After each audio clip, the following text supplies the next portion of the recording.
Hello guys. सो हम लोग अभी रिवाइज करने वाले हैं फाइनल अकाउंट के एडजस्टमेंट। सारे एडजस्टमेंट हम लोग डिटेल में रिवाइज करेंगे और यहाँ पे देखने वाला है कि कौन से एडजस्टमेंट आते हैं। और पहले बेसिकली जो फेमस एडजस्टमेंट है वहाँ पे डिस्कस करूँगा विद कैलकुलेशन, तो आपको थोड़ी सी आइडिया आ जाएगी। ओके, चलो लेट्स स्टार्ट फॉर एडजस्टमेंट। पहला एडजस्टमेंट हमारा है, हमेशा ईच एंड एवरी प्रॉब्लम में आपको दिखाई देगा, वो है क्लोजिंग स्टॉक की एडजस्टमेंट। तो क्लोजिंग स्टॉक में इफेक्ट कितने होते हैं? Total there are 2 effects.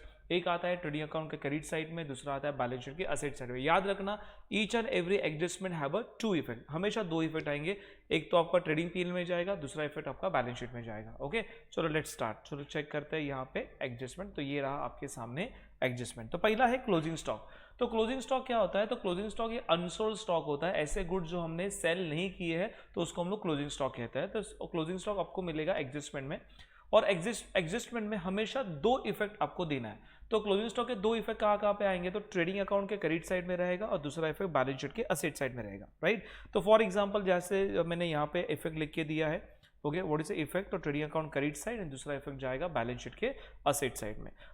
एक चीज भी याद रखना, कभी कभी एडजस्टमेंट में क्लोजिंग स्टॉक के 2 वैल्यू दिए जाते हैं। एक दिया जाता है कॉस्ट प्राइस और एक दिया जाता है market price. So closing stock हमेशा वैल्यूड कैसे करना है? So closing stock valued at cost or market value whichever is lower. क्या बेटा?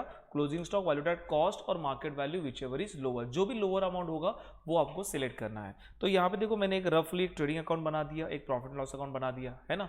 आपको तो पता है पोस्टिंग कैसे किया जाता है, और पोस्टिंग के बाद नेक्स्ट टाइम हमारा एडजस्टमेंट का, उसके बारे में हम डिस्कस कर रहे हैं। तो क्लोजिंग स्टॉक यहाँ पे 2 इफेक्ट आएगा, ट्रेडिंग अकाउंट के क्रेडिट साइड में, दूसरा इफेक्ट आएगा बैलेंस शीट के असेट साइड में। तो यहाँ पे एडजस्टमेंट में इस तरीके से दिखाई देगा, closing stock valued eight closing stock cost price 20 है, मार्केट प्राइस 18,000 है। तो ऑब्वियसली वैल्यू कौन से करोगे? 20 और 18 में जो लोअर वैल्यू होगा वो आपको क्या करना है? सिलेक्ट करना है। 2 इफेक्ट देने वाला हूँ, ट्रेडिंग अकाउंट के क्रेडिट साइड में, ट्रेडिंग के क्रेडिट साइड में, और दूसरा इफेक्ट बैलेंस शीट के असेट साइड में क्या लिखेंगे? क्लोजिंग स्टॉक लिखेंगे। Number 2 adjustment. Okay, closing stock के बाद नेक्स्ट एडजस्टमेंट आता है, क्लोजिंग स्टॉक एडजस्टमेंट आएगा ही। टोटल 5 एडजस्टमेंट आएंगे, उसमें से एक एडजस्टमेंट ये तो फिक्स है। उसके बाद होता है आउटस्टैंडिंग एक्सपेंसेस।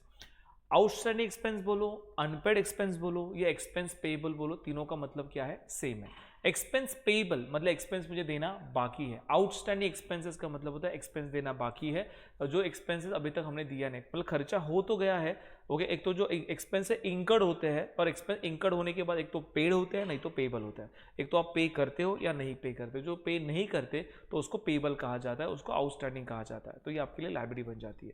तो ये देखो, expense which are not paid and remain unpaid at the end of the accounting year, it is called as a outstanding expenses, right. तो आउटस्टैंडिंग के भी 2 इफेक्ट है, याद रखना। टेक्निकली पढ़ा रहा हूँ, लॉजिकली तो मैंने लेक्चर में डिटेल में पढ़ा है, बट यहाँ पे फटाफट से रिवीजन करना, इसलिए ज़्यादा लॉजिक में नहीं जाता। तो आउटस्टैंडिंग एक्सपेंस है, तो यहाँ पे 2 इफेक्ट आएगा। हमेशा वर्ड याद रखना, वर्ड जब आउटस्टैंडिंग आएगा वो आउटस्टैंडिंग एक्सपेंस हो या आउटस्टैंडिंग इनकम हो, एक्सपेंस हो या इनकम हो, तो वो क्या रहेगा आपके लिए? Add to expenses. Add outstanding expense आया, add to expense. Outstanding income है, एड टू इनकम। मतलब जो एक्सपेंस अभी तक पे किया नहीं है तो आपको पे करना है, पर आपके लिए एक्सपेंस है तो एक्सपेंस में क्या कर देना? ऐड कर देना। Okay, add to expense. Income outstanding है, ऐड टू इनकम, सिंपल। अभी एक्सपेंस के बारे में बात कर रहा हूँ तो उसके बारे में देखना, ऐड टू एक्सपेंस। सेकेंड पे एक्सपेंस देना बाकी है, तो एक्सपेंस आपने दिया नहीं है, तो लॉजिकल क्या कहता है? तो ये आपके लिए क्या बना? एसेट बना के लायबिलिटी बना, तो आपके लिए लायबिलिटी बना। Balance sheet which side? Liability side. Example देखो, ट्रायल बैलेंस है, ट्रायल बैलेंस जो दिया जाता है, इसमें सैलरी लिखा है 1 लाख, लिखा है ब्रैकेट में, लिखा है 10 मंथ्स। ओके, और ऑब्वियसली ये 1 लाख की सैलरी है, तो ये जो ट्रायल बैलेंस में होता है ना, वो पेड वाली फिगर होती है। पेड जो आपने पेड किया है, आपने कितने मंथ की सैलरी पेड की है? 10 महीने की सैलरी पे की। कितने महीने की पे नहीं की? 2 महीने की पे नहीं की। तो सैलरी 1 लाख है, डिवाइड बाय 10 करूंगा तो पर मंथ कितना आएगा? 10,000 पर मंथ आ गया। आउटस्टैंडिंग सैलरी फॉर 2 मंथ, 2 महीने की सैलरी आउटस्टैंडिंग, अमाउंट कितना बेटा? 20,000। तो आउटस्टैंडिंग सैलरी 2 इफेक्ट आएगा, add to salary, second effect goes to balance sheet liability side. तो ऐड टू सैलरी, देखो सैलरी 1 लाख रुपए यहाँ पे लिख दिया 10 महीने का, और यहाँ पे 2 महीने की सैलरी क्या है? आउटस्टैंडिंग है, तो आपने सैलरी में ऐड कर दिया outstanding salary, add to salary. Second effect कहाँ पे जाएगा? सेकंड इफेक्ट जाएगा बैलेंस शीट के लायबिलिटी साइड में, add to salary, second effect goes to balance sheet liability side. Clear? Okay, तो ये आपका हो गया इफेक्ट। आउटस्टैंडिंग सैलरी का इफेक्ट कितना? 2 इफेक्ट है। क्या? ऐड टू सैलरी, ये outstanding add to expense, second effect goes to balance sheet liability. Expense में ऐड करना है, बैलेंस शीट के लायबिलिटी साइड में लिख देना है। उसके बाद आता है आउटस्टैंडिंग इनकम। आउटस्टैंडिंग इनकम का मतलब क्या होता है? कि जो इनकम आपको मिलने वाला तो आपको नहीं मिला। ओके, कुछ अमाउंट नहीं मिला तो उसको बोलते हैं आउटस्टैंडिंग इनकम। तो जो आपको इनकम नहीं मिला वो आपके लिए क्या बनता है बेटा, एसेट बनता है। और मैंने क्या बोला शॉर्टकट इफेक्ट कैसे याद रखना है, आउटस्टैंडिंग का पहला इफेक्ट क्या होता है, ऐड, वो एक्सपेंस आउटस्टैंडिंग हो या इनकम आउटस्टैंडिंग हो, पहला इफेक्ट ऐड करना है। तो मैंने क्या किया, ऐड टू इनकम, और ये मुझे इनकम मिलने वाला है, तो इनकम मिलने वाला है तो बैलेंस शीट के कौन साइड में डालेंगे, बैलेंस शीट के असेट साइड में डालेंगे, क्योंकि ये एसेट इनकम मुझे मिलने वाला है। Add to income and second effect goes to where, balance sheet which side बेटा, असेट साइड, बैलेंस शीट के असेट साइड में जाएगा। Add to income and second effect goes to balance sheet asset side. याद देखना, जैसे trial balance है, फी receive 23,000 है, ये मेरा इनकम बेटा, और एडजस्टमेंट में आ गया आउटस्टैंडिंग फीस कितना 7,000। तो पहले मैं पोस्टिंग कर दिया, मैंने बोला था फी रिसीव्ड है, रिसीव्ड वर्ड दिया तो इनकम है, क्रेडिट साइड में डाल दिया, P&L 23,000 रिसीव्ड। ट्रायल बैलेंस में यहाँ पे आता है पेड, एक्सपेंसेस पेड होता है और इनकम क्या होता है, रिसीव्ड होता है। तो 23,000 मैंने यहाँ पे डाल दिया। फिर क्या है, आउटस्टैंडिंग फीस रिसीवेबल कितना 7,000। तो आउटस्टैंडिंग का पहला इफेक्ट क्या होता है, ऐड, ओके, सेकंड इफेक्ट होता है ऐड, फर्स्ट इफेक्ट होता है add and second effect goes to balance sheet asset side. Add to income and second effect goes to balance sheet asset side. याद रखना, वापस बताओ, आउटस्टैंडिंग का पहला इफेक्ट क्या लिखोगे, ऐड, फिर वो एक्सपेंस हो या इनकम हो ऐड करना है, और दूसरा इफेक्ट क्या पे जाएगा, बैलेंस शीट में जाएगा। इफ एक्सपेंस आउटस्टैंडिंग है तो बैलेंस शीट के लायबिलिटी साइड में, और इफ इनकम आउटस्टैंडिंग है तो बैलेंस शीट के लायबिलिटी साइड में। Is it clear? तो यहां तक सारा खत्म। उसके बाद हम लोग जाएंगे प्रीपेड। प्रीपेड मतलब आपने एडवांस पेमेंट किया, मतलब आपको ने एडवांस पेमेंट किया, मतलब क्या कि आपको पे करना था 12 मंथ की सैलरी, पर आपने पे की 14 मंथ की सैलरी, 2 मंथ की सैलरी आपने एक्स्ट्रा पे की। तो 2 मंथ की सैलरी जो एक्स्ट्रा पे की उसको हम लोग कहते हैं prepaid, the expenses paid in advance. आपने नेक्स्ट ईयर का खर्चा करंट ईयर कर दिया तो उसको हम लोग प्रीपेड कहते हैं। प्रीपेड का पहला इफेक्ट क्या होता है, तो ऑब्वियसली इफेक्ट 2 होता है, हमेशा इफेक्ट 2 होता है। तो प्रीपेड का पहला इफेक्ट होता है लेस। क्या होता है बेटा, लेस, हमेशा पहले लेस करना है। इसे लेस करना है कहाँ से, इफ प्रीपेड रेंट है तो रेंट से लेस करो, प्रीपेड सैलरी है सैलरी से लेस करो, प्रीपेड एडवर्टीजमेंट है तो एडवर्टीजमेंट से लेस करो। जो आपने प्रीपेड किया है, एडवांस पेमेंट किया है, वहां से पहले आपको क्या करना है, लेस करना है। तो लेस कर दिया है ना, first effect less from expenses. और सेकंड इफेक्ट कहाँ पे जाएगा, तो सेकंड इफेक्ट जाएगा बैलेंस शीट के असेट साइड में। सेकंड इफेक्ट कहाँ पे जाएगा, बैलेंस शीट के असेट साइड में। तो आपने बैलेंस शीट के असेट साइड में डाल दिया। अरे clear? So less from expenses, less from expensive balance sheet asset side. अभी देखो कैसे, ट्रायल बैलेंस में 1,50,000 है, ये जो रेंट पे किया वो 15 मंथ्स का रेंट पे किया है, तो पर मंथ रेंट कितना आएगा, ये 1,50,000 15 मंथ्स के लिए, तो एक महीने का रेंट कितना आएगा, 10,000 आएगा।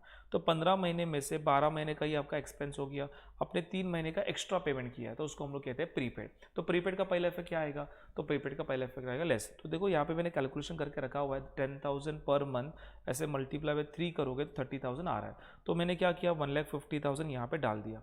रेंट एक्सपेंस है ना, तो P&L अकाउंट के डेबिट साइड में गया रेंट 1,50,000। प्रीपेड का पहला इफेक्ट क्या आता है, तो प्रीपेड का पहला इफेक्ट आता है less, is less from expenses and second effect goes to where, balance sheet asset side. आपको एक्सपेंस से लेस करना है और सेकंड इफेक्ट कहाँ पे जाएगा, बैलेंस शीट के असेट साइड में जाएगा। तो प्रीपेड का पहला इफेक्ट होता है less and second effect goes to balance sheet asset side, right. तो प्रीपेड हो गया खत्म। याद रखना, आउटस्टैंडिंग का पहला इफेक्ट ऐड और प्रीपेड का पहला इफेक्ट लेस। प्री वर्ड आ गया ना तो दिमाग में लेस आना चाहिए, आउटस्टैंडिंग वर्ड आया दिमाग में ऐड आना चाहिए। आउटस्टैंडिंग का ही दूसरा मतलब है अनपेड और पेएबल, राइट। प्रीपेड है, दूसरा उसका वर्डिंग है एडवांस, ओके, दो ही वर्डिंग से। उसके बाद जैसे प्रीपेड एक्सपेंस होता है वैसे प्री रिसीव्ड इनकम भी होता है। प्री रिसीव्ड इनकम मतलब इनकम कमाने से पहले मिला, मतलब नेक्स्ट ईयर का इनकम करंट ईयर मिला, तो उसको बोलते हैं प्री रिसीव्ड इनकम। तो प्री रिसीव्ड इनकम का मतलब है income which is received before the due date, before the due is called as a pre received income. तो प्री रिसीव्ड इनकम कैसे आएगा, तो प्री रिसीव्ड इनकम सिंपल है, तो इनकम पहले क्या करना है, लेस फ्रॉम इनकम, इनकम से लेस कर देना है। सेकंड इफेक्ट कहाँ पे जाएगा, बैलेंस शीट के लायबिलिटी साइड में जाएगा। Is it clear? Okay, so less from income, income से लेस करना है, और सेकंड इफेक्ट कहाँ पे जाएगा, बैलेंस शीट के लायबिलिटी साइड में जाएगा। Are you with me guys, सब लोग मेरे साथ हो? ओके, चलो, तो यहाँ पे इफेक्ट कैसे आएगा, देखो सिंपल है, याद रखने का, प्री का मतलब लेस है, ऐसे दिमाग में याद रखो। सो प्री रिसीव्ड इनकम आया तो less from income and second effect goes to balance sheet asset side. आपको इनकम मिलने, प्री रिसीव्ड इनकम ना, balance sheet liability side, pre received income आपको इनकम रिसीव्ड एडवांसली हो गया। ओके, चलो देखते हैं। तो पहले आप इनकम से लेस करोगे, सेकंड इफेक्ट कहाँ पे डालोगे, बैलेंस शीट के लायबिलिटी साइड में डालोगे। जैसे फॉर एग्जांपल इनकम रिसीव्ड हुआ आपको 2 लाख रुपीस, ये P&L में डाल दिया मैंने 2 लाख रुपीस, और नीचे एडजस्टमेंट में आ गया pre received income is 10,000, income received in advance. तो पहले क्या करोगे, यहाँ से लेस कर दोगे, और सेकंड इफेक्ट कहाँ पे डालोगे, बैलेंस शीट के लायबिलिटी साइड में डालोगे। नेक्स्ट ईयर का इनकम करंट ईयर मिल रहा है, तो नेक्स्ट ईयर का इनकम करंट ईयर मिल रहा है, तो ये आपके लिए क्या बना बेटा, लायबिलिटी बना। देखो ये जो एडजस्टमेंट है around outstanding, prepaid, pre received, outstanding income, ये सारे एडजस्टमेंट ना वापस रिपीट आते हैं एनपीओ में। तो नॉन प्रॉफिट मेकिंग ऑर्गेनाइजेशन ये चैप्टर है, वहाँ पे ये सारे एडजस्टमेंट वापस रिपीट आएंगे, इसलिए ये चैप्टर ना दोनों कनेक्टेड कर देना। मतलब आपने फाइनल अकाउंट पढ़ लिया तो इमीडिएटली एनपीओ पढ़ देना। क्यों? बिकॉज एडजस्टमेंट 80% क्या है, सेम है। ओके, ओनली पोस्टिंग थोड़ा सा अलग है, वहाँ पे अलग से अकाउंट प्रिपेयर किया जाता है, पर adjustment is remain same, effect remain same, right. तो यहाँ पे एक साथ पढ़ना। तो मैंने दो इफेक्ट दे दिए, less from income, second effect goes to balance sheet asset side. Okay, फिर आते हैं फेमस एडजस्टमेंट के पास जो हमेशा एग्जाम में आएगा डेप्रिसिएशन। तो डेप्रिसिएशन का इफेक्ट क्या आता है? सिंपल सा है, डेप्रिसिएशन मतलब एसेट की वैल्यू डिक्रीज होना, उसको हम लोग क्या कहते हैं, डेप्रिसिएशन कहते हैं। एसेट की वैल्यू इंक्रीज होती है, उसको हम लोग एप्रिसिएशन कहते हैं। डेप्रिसिएशन हम लोग एसेट से लेस करते हैं, आपको एसेट से लेस करना है। ओके, एसेट के लेस करना है, और एसेट कम हो गया तो आपके लिए प्रॉफिट है का लॉस है? तो ऑब्वियसली एसेट कम हो गया तो आपके लिए लॉस है। तो लॉस है तो कहाँ पे डालोगे? तो लॉस है तो डालोगे प्रॉफिट एंड लॉस अकाउंट के डेबिट साइड में, राइट। तो यहाँ पे less from fix asset and profit loss account debit side. तो यहाँ पे फिक्स एसेट डाल दिया 5 लाख का, राइट। डेप्रिसिएशन फिक्स एसेट 10% है, 5 लाख के ऊपर 10% कितना आएगा? 50,000। 5 लाख माइनस 50,000 आ गया 40,000, 4,50,000। तो ये सेकंड इफेक्ट कहाँ पे जाएगा? Is a less from expenses, second effect goes to profit loss और डेबिट साइड। डेबिट साइड में क्यों? अरे एसेट की वैल्यू डिक्रीज हो रही है तेरे लिए प्रॉफिट का लॉस है, तो एसेट की वैल्यू डिक्रीज हो रही है तेरे लिए लॉस है, तो लॉस है तो कहाँ पे जाएगा? प्रॉफिट लॉस अकाउंट के डेबिट साइड में जाएगा। सब लोग मेरे साथ हो, जाएंगे आगे? चलो, तो यहाँ पे मेरा डेप्रिसिएशन खत्म। उसके बाद है अनरिकॉर्डेड परचेज। सो अनरिकॉर्डेड परचेज का मतलब क्या होता है? अनरिकॉर्डेड परचेज का मतलब होता है कि ऐसा परचेज जो हमने रिकॉर्ड ही नहीं किया, ओके, उसको हम लोग अनरिकॉर्डेड कहते हैं। तो अनरिकॉर्डेड परचेज का दो इफेक्ट आएगा। एक इफेक्ट आएगा ऐड टू परचेज, कहाँ पे आएगा? ऐड टू परचेज, आपको परचेज में ऐड कर देना है। और सेकंड इफेक्ट आएगा add to creditor, add to purchase, add to creditors, right. Unrecorded है, दिमाग में आना चाहिए, ऐसा परचेज जो हमने रिकॉर्ड नहीं किया है। तो ऐसा परचेज जो हमने रिकॉर्ड नहीं किया तो परचेज में ऐड करो। जैसे आपने परचेज में ऐड कर दिया, आपने खरीदा है, राइट, तो उसका पैसा आपने दिया नहीं रहेगा, तो पैसा दिया नहीं रहेगा तो क्रेडिटर में ऐड कर देना, add to purchase, add to creditor. जैसे फॉर एग्जाम्पल परचेस है तो मैंने 1 लाख रुपीज ट्रेडिंग में डाल दिया, और क्रेडिटर है वो लायबिलिटी में डाल दिया। एडजस्टमेंट में आ गया अनरिकॉर्डेड परचेस, तो इफेक्ट क्या दोगे? Add to purchase, add to creditor. Okay, देखो और याद रखना दोनों जगह वैल्यू क्या होना चाहिए बेटा? सेम होना चाहिए।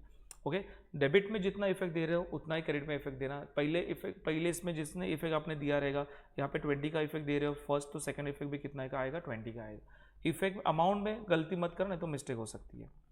डन बेटा। उसके बाद आता है अनरिकॉर्डेड सेल। जैसे अनरिकॉर्डेड परचेस है वैसे अनरिकॉर्डेड सेल है। अनरिकॉर्डेड सेल का इफेक्ट क्या आएगा? Add to sale, add to debtor. क्या बेटा? Add to sale, add to unrecorded, ऐसा सेल जो हमने रिकॉर्ड नहीं किया है। तो ऐसा सेल है जो आपने रिकॉर्ड नहीं किया तो रिकॉर्ड कर दो, और जैसे आप रिकॉर्ड करोगे, सेल में रिकॉर्ड करोगे, तो दूसरा इफेक्ट कहाँ पे आएगा? आपको डेटर में ऐड करना है। ओके, डेटर मतलब कौन? कस्टमर होता है, राइट। आपने गुड्स बेचा है जो आपने रिकॉर्ड नहीं किया, तो उसके पास से पैसा मिलेगा ना। तो add to sale, add to debtor. क्या बेटा? Add to sale, add to debtor, आपको सेल में ऐड करना है और डेटर में ऐड करना है, तो इसलिए इफेक्ट आएगा add to sale, add to debtor. तो देखो यहाँ पे डेटर है, is goes to balance sheet asset side. Sale है तो ये जाएगा trading account credit side. Sale आपके ट्रेडिंग के क्रेडिट साइड में जाएगा, डेटर आपके बैलेंस शीट के असेट साइड में जाएगा। तो अनरिकॉर्डेड सेल का इफेक्ट क्या आता है? अनरिकॉर्डेड सेल का इफेक्ट आता है add to sale, add to debtor. मैंने सेल में ऐड कर दिया और डेटर में ऐड कर दिया, add to sale, add to debtor. So ये 50,000 मैंने ऐड ऑन कर दिया, 9 लाख 50 कितना आया? 10 लाख। और देखो ये हमारा डेटर कितना था? 1 लाख, ये 50 ऐड कर दिया, आ गया 1,50,000। क्लियर। उसके बाद आता है ये बिल रिसीवेबल डिसऑनर्ड। ओके, आपने बिल ऑफ एक्सचेंज पढ़ा रहेगा, और बिल ऑफ एक्सचेंज पढ़ने के बाद ये एडजस्टमेंट देख रहे हो तो आपके लिए बहुत ईजी है, और नहीं पढ़ा रहेगा कोई दिक्कत नहीं है। बिल रिसीवेबल डिसऑनर का मतलब बिल का पैसा जो मिलने वाला था वो नहीं मिलेगा, तो क्या हो जाएगा? बिल कैंसल्ड हो जाएगा। तो आपको पहला इफेक्ट क्या करना है? लेस फ्रॉम बिल रिसीवेबल, आपको बिल से लेस कर देना है, बिल से लेस करना है, और डेटर में क्या कर देना है? ऐड करना है। Less from bill receivable, add to debtors. समझा? आपको बिल से कम करना है और डेटर में ऐड कर देना है। तो less from bill receivable, add to debtor, ये इसका इफेक्ट है। तो यहाँ पे ट्रायल बैलेंस पे हम देखोगे, यहाँ पे बिल रिसीवेबल 1 लाख दिखाई दे रहा है, और डेटर यहाँ पे 2 लाख दिखाई दे रहा है, और लिखा है बिल रिसीवेबल डिसऑनर्ड ₹20,000। अभी देखो बिल रिसीवेबल भी आपकी एसेट है और डेटर भी आपका एसेट है। बिल रिसीवेबल भी आपका एसेट है और डेटर भी आपका एसेट है। तो bill receivable goes to balance sheet asset side, और डेटर भी कहाँ पे जाएगा? बैलेंस शीट के असेट साइड में जाएगा। और लिखा है बिल रिसीवेबल, ये क्या हो गया बेटा? डिसऑनर्ड हो गया। डिसऑनर्ड हो गया मतलब बिल कैंसल्ड हो गया। तो जब बिल डिसऑनर होगा तो क्या करेंगे, लेस फ्रॉम बिल रिसीवेबल से लेस करेंगे और डेटर में क्या कर देंगे, ऐड करेंगे। इसे less from bill receivable and add to debtor, आपको बिल से लेस करना है और डेटर में ऐड करना है। सब लोग मेरे साथ हो, are you with me guys? पक्का जाएंगे आगे, चलो आगे बढ़ो। So less from bill receivable add to debtor, याद रखना क्योंकि bill receivable dishonour, less from bill receivable add to debtors.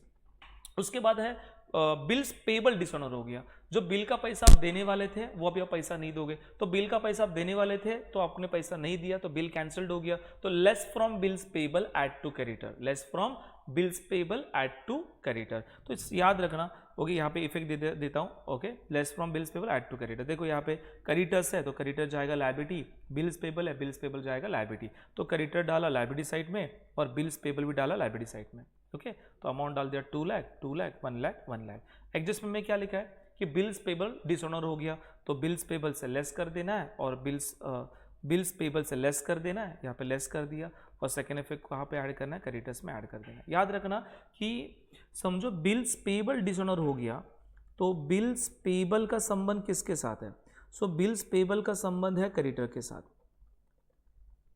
Okay और बिल्स रिसीवेबल का संबंध किसके साथ है, सो बिल रिसीवेबल का संबंध है डेटर के साथ। सब लोग मेरे साथ हो, अरे क्लियर। और दूसरा सेल का संबंध किसके साथ होता है, डेटर के साथ होता है, सो अनरिकॉर्डेड सेल है add to sale add to debtor, और अनरिकॉर्डेड परचेस है तो add to purchase add to creditors. तो डेट सेल का संबंध डेटर के साथ, परचेस का संबंध क्रेडिटर के साथ, बिल पेबल का संबंध क्रेडिटर्स के साथ, बिल रिसीवेबल का संबंध डेटर के साथ। इतना हमेशा याद रखना इफेक्ट देते समय। उसके बाद सबसे फेमस जो एग्जाम में आता ही आता है वो क्या है बेटा, बैड डेब्ट्स। तो बैड डेब्ट्स का इफेक्ट क्या आएगा, दो आएगा। क्या इफेक्ट आएगा, बैड डेब्ट्स मतलब जो पैसा आपको मिलने वाला था वो पैसा आपको नहीं मिलेगा, unrecoverable amount from the debtor, it is called as a bad डेब्ट। So less from bad debts, less from debtor, आपको डेटर से लेस करना है, जैसे डेटर कम हो गया सेकंड इफेक्ट जाएगा profit loss account debit side. For example debtor ये आपका क्या एसेट है तो डेटर मैंने एसेट साइड में डाल दिया है ना। फिर क्या है, एडजस्टमेंट है bad debts on debtor, so less from debtor, debtor से लेस कर देना और सेकंड इफेक्ट कहाँ पे जाएगा, profit and loss account debit side is called as a bad debts.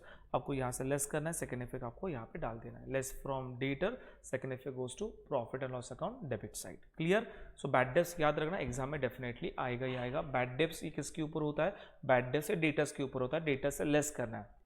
Debtor कम हो गया, डेटर कम हुआ मतलब इंडायरेक्टली एसेट कम हुआ, एसेट कम हुआ तो आपको लॉस हुआ, पेइंग अकाउंट के डेबिट साइड में जाएगा। उसके बाद आता है बेटा आरडीडी। आरडीडी का मतलब क्या है, रिजर्व फॉर डाउटफुल डेब्ट। देखो आरडीडी और बैड डेब्ट्स का इफेक्ट सेम है पर मतलब सेम नहीं है, मतलब अलग अलग है।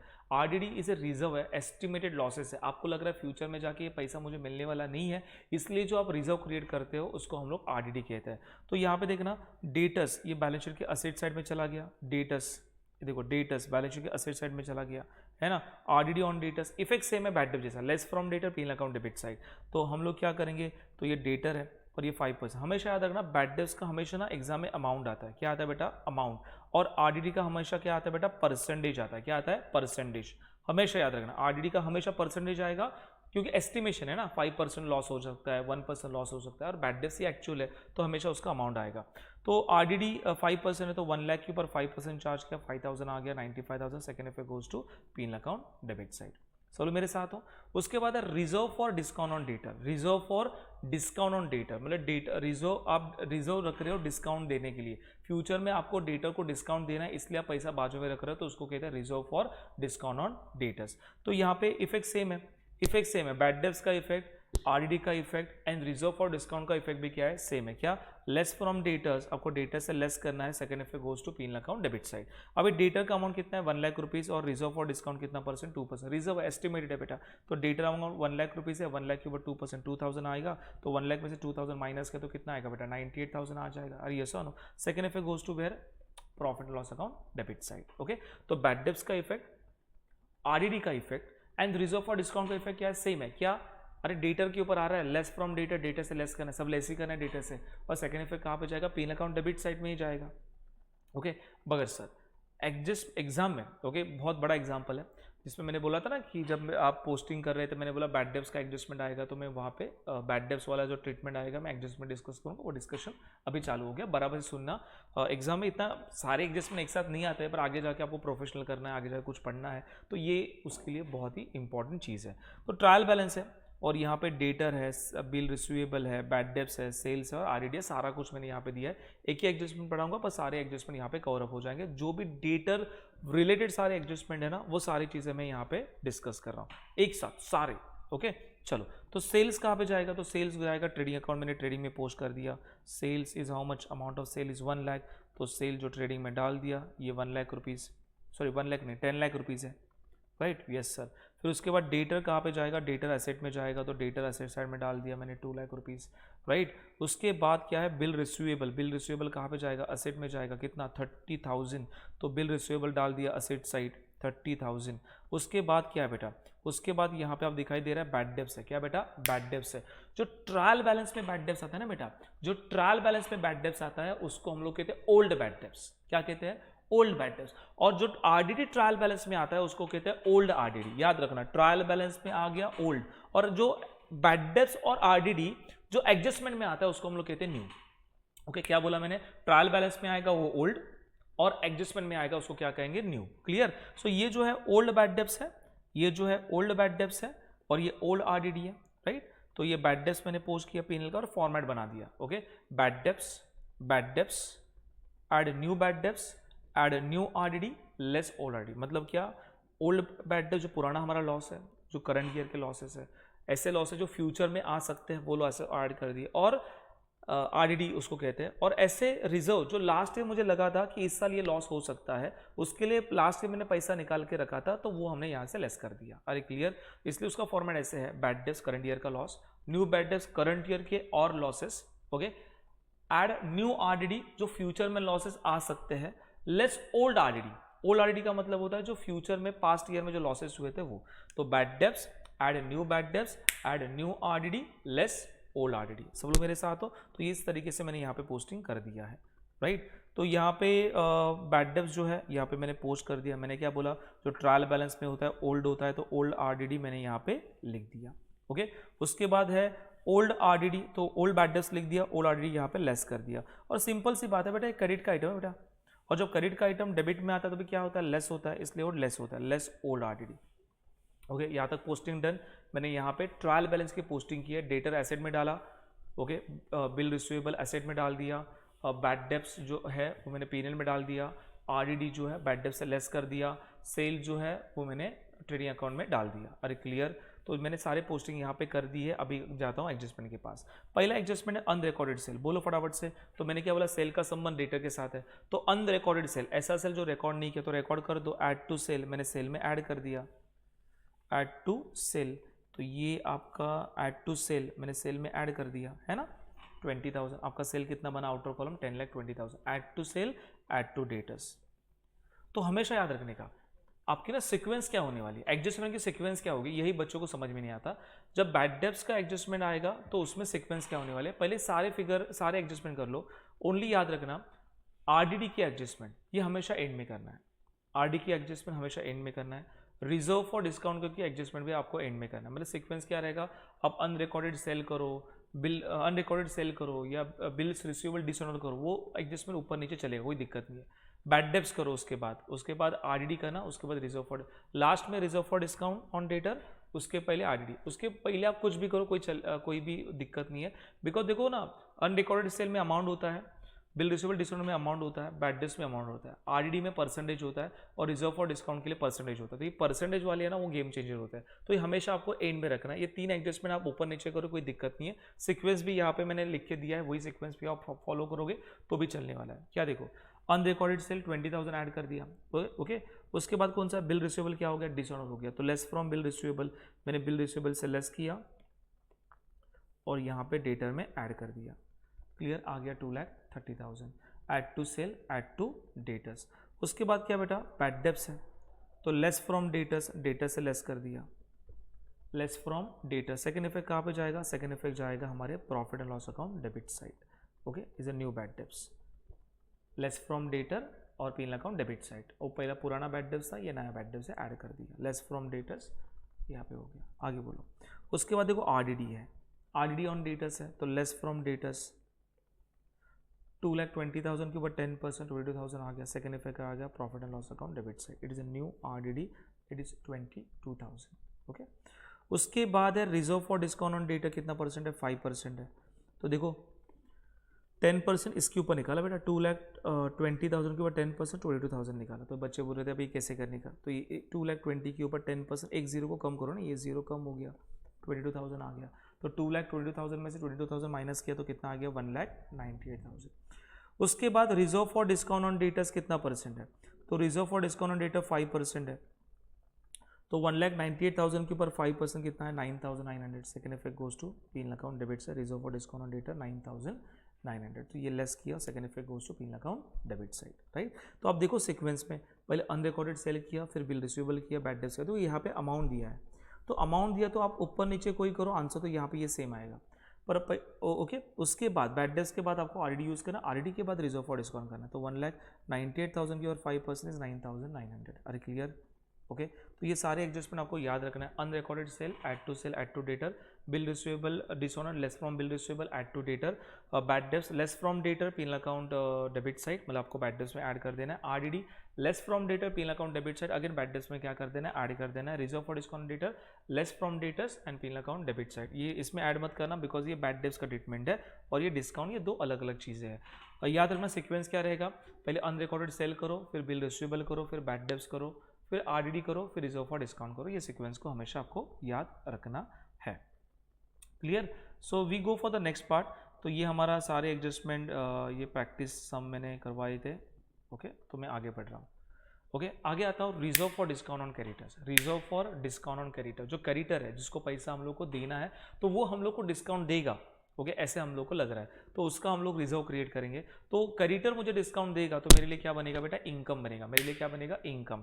तो ऑब्वियसली दो इफेक्ट आएगा, reserve for discount on creditor, so less from creditor, आपको क्रेडिटर से लेस करना है। दूसरा इफेक्ट कहाँ पे जाएगा? प्रॉफिट लॉस अकाउंट के क्रेडिट साइड में जाएगा।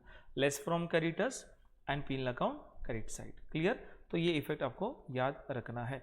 Reserve for discount on creditor क्या? Less from creditor.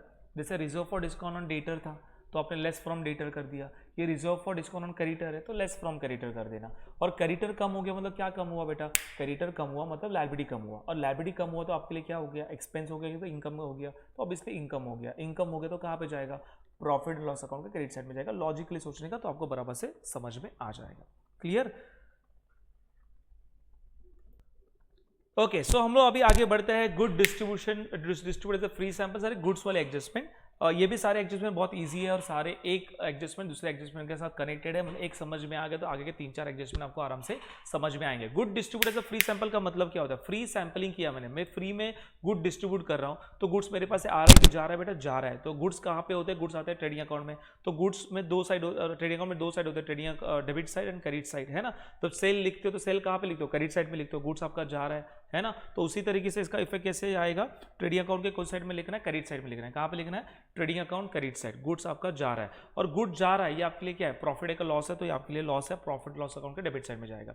Less trading account credit side and P account debit side.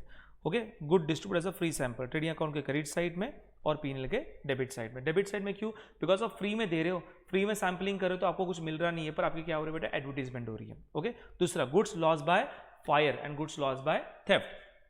So goods चोरी हो रहा है और गुड्स लॉस बाय फायर हो रहा है, विदाउट इंश्योरेंस है। तो गुड्स इज कम्स इन या goods is goes out? Goods is goes out, goods आपके पास से जा रहा है ना, विदाउट इंश्योरेंस गुड्स आपके पास से जा रहा है। और जो भी गुड जा रहा है ये आपके लिए क्या है? प्रॉफिट है का लॉस है, तो आपके लिए क्या है? लॉस है। Goods loss by fire 50,000 and there is no any insurance, आपने कोई इंश्योरेंस निकाला नहीं है, जो भी गुड जला वो आपके लिए क्या है? टोटली लॉस है। तो यहाँ पे गुड्स लॉस बाय फायर 50,000 का गुड चला गया, और इंश्योरेंस आपने निकाला नहीं है, तो इंश्योरेंस से कुछ भी नहीं मिला, तो 50,000 का टोटल आपका क्या हो गया बेटा? लॉस हो गया। दूसरा है goods loss by fire with insurance, आपने जो गुड्स है उसका इंश्योरेंस निकाला है, तो जितना भी गुड जलेगा उतना आपको इंश्योरेंस मिल जाएगा। तो यहाँ पे जो गुड जला है वो कितने का जला है बेटा? 50,000 का। इंश्योरेंस कंपनी आपको कितना दे रही है? 40,000 दे रही है। तो यहाँ पे 3 इफेक्ट आएगा। एक तो गुड जला वो, एक इंश्योरेंस कंपनी पैसा देगी वो, और दूसरा दोनों का डिफरेंस का लॉस। मतलब यहाँ पे 50,000 का गुड जल गया और इंश्योरेंस कंपनी कितना दे रही है, 40,000 दे रही है, तो लॉस कितने का हो गया, 10,000 का लॉस हो गया। तो एक इफेक्ट कहाँ पे आएगा, ट्रेडिंग के क्रेडिट साइड में 50,000 का लॉस हो गया। दूसरा इफेक्ट कहाँ पे जाएगा, बैलेंस शीट के असेट साइड में 40,000 मुझे मिलने वाला है, 50 में से 40 चला गया, 50 में से 40 चला गया, तो लॉस कितने का हुआ, 10,000 का लॉस हुआ। Debit all expenses and loss है। Trading account credit side, balance sheet asset side, और difference account goes to P and L account debit side. Clear, चलो मेरे साथ हो। उसके बाद है goods supplied to the partner wrongly included in a debtors, या उसके पहले गुड्स टेकन ओवर बाय, हाँ, goods withdraw by partner for personal use करते हैं। तो ओनर ने खुद के पर्सनल पर्पस के लिए गुड्स विड्रॉ किया, पार्टनर ने खुद के पर्सनल पर्पस के लिए गुड्स विड्रॉ किया, तो ऑब्वियसली गुड्स आ रहा है कि जा रहा है बेटा, गुड जा रहा है। गुड जा रहा है तो कहाँ पे लिखूंगा, ट्रेडिंग अकाउंट के क्रेडिट साइड में लिखूंगा, गुड जा रहा है ट्रेडिंग अकाउंट क्रेडिट साइड। और ये कौन लेके जा रहा है, पार्टनर लेके जा रहा है। तो पीएनएल में मत डालना बेटा, क्यों नहीं मत डालना सर, बिकॉज ये इंटरनल ओनर है और उसके लिए हमने सेपरेट लेजर अकाउंट बनाया पार्टनर्स का। तो ये ट्रेडिंग अकाउंट के क्रेडिट साइड में तो जाएगा, पर पार्टनर्स कैपिटल की या पार्टनर्स करंट के डेबिट साइड में आएगा। याद रखना, ट्रेडिंग अकाउंट के क्रेडिट साइड में जाएगा गुड्स विड्रॉ बाय पार्टनर, पर प्रॉफिट पार्टनर्स कैपिटल या पार्टनर्स करंट अकाउंट के डेबिट साइड में आएगा ड्रॉइंग। तो यहाँ पे देखो ट्रेडिंग के क्रेडिट साइड में लिखा और पार्टनर्स कैपिटल के डेबिट साइड में लिखा। एक इफेक्ट क्रेडिट साइड और दूसरा इफेक्ट डेबिट साइड। और याद रखना, एक क्रेडिट है दूसरा इफेक्ट डेबिट ही होता है, राइट, तो ही तो बैलेंस शीट टैली होगा। ओके, दूसरा क्या बेटा, goods supply to partners wrongly included in debtor. देखो ये जो गुड्स है वो ओनर लेके गया है, पर गलती से वो कहां पे इंक्लूड हुआ बेटा, debtor, included in a debtor. तो गलती से किस में इंक्लूड हुआ, डेटर में इंक्लूड हुआ, तो कहां से लेस करोगे, डेटर से लेस करोगे ना। तो बेटा डेटर से लेस कर देना है, और ये डेटर में लेस कर देना है, और कहां पे भेजना है, पार्टनर्स के डेबिट साइड में भेज देना है, partners capital account which side, debit side. तो यहाँ पे डेटर है, goods supply to partner A wrongly included in debtor, so less from debtor, आपको डेटर से क्या कर देना है, लेस कर देना है। और सेकंड इफेक्ट कहां पे जाएगा, पार्टनर्स कैपिटल के डेबिट साइड में, is less from debtor, P and L account debit side. Are you with me guys? Okay, तो ये सारे एडजस्टमेंट थे हमारे गुड्स के। तो गुड्स के एडजस्टमेंट कौन से थे, एक goods distributed as a free sample, goods lost by fire without insurance, goods lost by fire with insurance, goods taken over by partner, goods lost in accident, right? तो goods वाले सारे adjustment है trading के credit side में जाए, goods lost by fire, goods lost by theft, goods lost in accident, goods taken over by partner, trading account credit side. Second effect कहाँ पे जाएगा, पीएनएल के डेबिट साइड में जाएगा। इफ लॉस बाय फायर है debit side में जाएगा, loss in accident debit side में जाएगा, और फ्री सैंपल डिस्ट्रीब्यूट कर रहे हो डेबिट साइड में जाएगा। इफ पार्टनर लेके जा रहे हो तो पार्टनर्स कैपिटल अकाउंट के डेबिट साइड में जाएगा। समझ में आ रहा है? ओके, और आपको इंश्योरेंस मिल रहा है तो बैलेंस शीट के असेट साइड में डालना मत भूलना। क्लियर, चलो अभी नेक्स्ट एडजस्टमेंट जो है वो सारे पार्टनर्स रिलेटेड एडजस्टमेंट है, वो है हमारा इंटरेस्ट ऑन कैपिटल। ये भी एडजस्टमेंट बहुत बार एग्जाम में आता ही है नॉर्मली।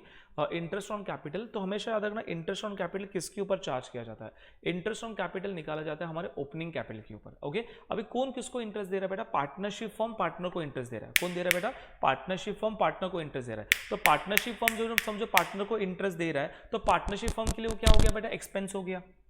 क्या हो गया, एक्सपेंस हो गया। तो पहला इफेक्ट कहाँ पे जाएगा, प्रॉफिट एंड लॉस अकाउंट के debit side, because partnership firm partner को दे रहा है इंटरेस्ट। तो आप लोग जो बैलेंस शीट बनाते हो, पीएनएल बनाते हो, पार्टनरशिप फर्म के एंगल से बनाते हो, पार्टनर्स के एंगल से नहीं बनाते। तो profit and loss account debit side, expenses, second effect goes to where, partners capital account credit side. एक इफेक्ट डेबिट साइड एंड दूसरा effect credit side. PNL account debit side और partners capital, PNL account credit side और partners capital account, PNL account debit side, partners capital account credit side. देखो example देखो, partners capital है 2 लाख मैंने यहाँ पे posting कर लिया। तो मैंने क्या बोला, पार्टनर्स कैपिटल में जाएगा, क्रेडिट का आइटम क्रेडिट साइड में जाएगा। तो partners capital by balance brought down 2 lakh and 2 lakh. अभी एडजस्टमेंट आ रहा है, इंटरेस्ट ऑन कैपिटल कितना परसेंट, 10% है। तो इंटरेस्ट ऑन कैपिटल कौन से कैपिटल के ऊपर निकालना है, ओपनिंग कैपिटल के ऊपर निकालना है। मैंने लिख के भी दिया इंटरेस्ट ऑन कैपिटल कैसे निकालना है, जो भी हमारा ओपनिंग कैपिटल है multiply by rate of interest. तो ओपनिंग कैपिटल कितना है, 2 लाख ए का है, 2 लाख बी का है, तो 2 लाख के ऊपर 10% कितना है, 20,000। तो पार्टनरशिप हम पार्टनर को देगा तो इंटरेस्ट उसके लिए एक्सपेंस हो गया, PNL account debit side 20,000। Second effect कहाँ पे जाएगा, क्रेडिट साइड जाएगा। चलो मेरे साथ हो, ओके, जाएंगे आगे। उसके बाद इंटरेस्ट ऑन ड्रॉइंग, यहाँ पे क्या याद रखना है, इंटरेस्ट ऑन ड्रॉइंग मतलब होता है कि पार्टनर जो है, तो पार्टनर का इंटरेस्ट, पार्टनर्स ने जो पैसा निकाला है, अमाउंट विड्रॉ किया है, उसके ऊपर पार्टनरशिप फर्म इंटरेस्ट लेगा। जैसे पार्टनर ने कैपिटल दे दिया तो उसके ऊपर हमने इंटरेस्ट दे दिया, वैसे पार्टनर ने बिजनेस से पैसा निकाला तो उसके ऊपर इंटरेस्ट पार्टनरशिप फर्म लेगा। तो interest on drawing partnership firm के लिए क्या बेटा, इनकम है। तो यहाँ पे आपने पीएनएल के क्रेडिट साइड में डाल दिया। याद रखना, इंटरेस्ट ऑन कैपिटल एक्सपेंस है, PNL account debit side. Interest on drawing ये आपके लिए इनकम है, पीएनएल अकाउंट क्रेडिट साइड। दूसरा इफेक्ट क्रेडिट साइड में दे दिया, दूसरा इफेक्ट कहाँ पे जाएगा, डेबिट साइड में जाएगा, सिंपल है। तो इंटरेस्ट ऑन कैपिटल कितना है, देखो यहाँ पे पोस्टिंग दिखा रहा हूँ, इंटरेस्ट ऑन ड्रॉइंग अपने कहाँ पे डाल दिया, डेबिट साइड में डाल दिया, ओके, पार्टनर्स कैपिटल के डेबिट में डाल देने का। उसके बाद है पार्टनर को क्या दिया बेटा, आपने सैलरी दे दिया। अभी आप सोचो पार्टनर को आप सैलरी दे रहे हो तो पार्टनरशिप फर्म के लिए क्या है, एक्सपेंस है क्या इनकम है, एक्सपेंस है, एक्सपेंस तो कहाँ पे जाना चाहिए, पी अकाउंट के डेबिट साइड में जाना चाहिए, तो डेबिट साइड में डाल दिया। दूसरा इफेक्ट कहाँ पे जाएगा, पार्टनर्स कैपिटल क्रेडिट साइड में जाएगा। एक इफेक्ट डेबिट साइड, एक इफेक्ट क्रेडिट साइड। आप पार्टनर्स को दे रहे हो तो सारे एडजस्टमेंट पार्टनर्स रिलेटेड सारे एडजस्टमेंट पार्टनर्स कैपिटल और पार्टनर्स क्रेडिट अकाउंट में डाल देना है। ओके, सो यहाँ पे हमारे सारे पार्टनर्स रिलेटेड एडजस्टमेंट खत्म हो गए। हम लोग अभी जाएंगे नेक्स्ट एडजस्टमेंट के पास। पार्टनर्स रिलेटेड एडजस्टमेंट में हमने टोटल जो रिकैप किया था वापस एक बार रिकैप करता हूँ। तो पार्टनर्स रिलेटेड एडजस्टमेंट में कौन से एडजस्टमेंट है, तो वहाँ पे हमने देखा था partners interest on capital, interest on drawing and partner salary. ये 3 एडजस्टमेंट आपको याद रखना है। इंटरेस्ट ऑन कैपिटल कैसे होगा, interest on capital partnership form interest देने वाला है तो पी अकाउंट डेबिट साइड और partners capital account credit side. Interest on drawing आपको इंटरेस्ट मिलेगा तो interest on drawing P account credit side और partners capital account debit side या partners credit account debit side. उसके बाद salary to partner, partnership firm partner को salary देगी तो obviously P account debit side and partners capital account credit side. Is it clear? Okay, आगे जाते हैं हम लोग।